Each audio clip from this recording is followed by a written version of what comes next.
Magandang araw po sa inyong lahat. Welcome po sa Juan Katawan. Nadine Lustre na pa-baby cow na rin ngayon. Alamin po natin lahat yan dito sa ating video.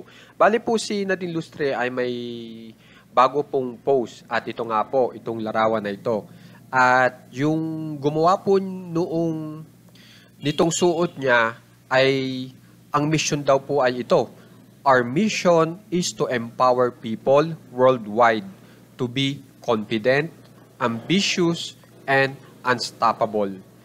Dress head to toe. So yan po yung pagkakasabi noong gumawa po nitong damit ni Nadine Lustre.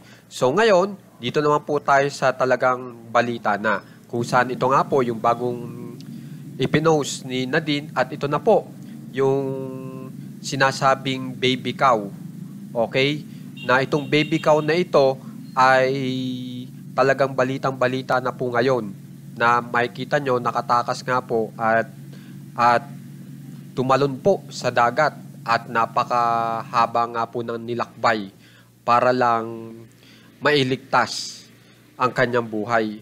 At ito po ay nakapagbigay ng simpatya kay Nadine Lustre noong makita niya. Kasi alam naman po natin na ang boyfriend po ni Nadine Lustre ay meron pong ipinaglalaban at yung nga po ay yung animal rights.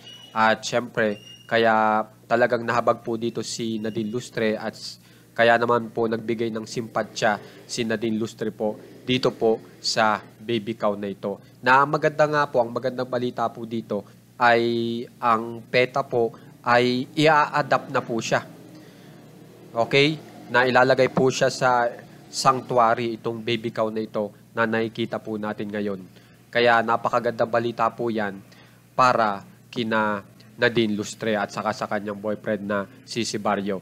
At alam naman po natin, kaya nga po si Nadine Lustre ay vegetarian na.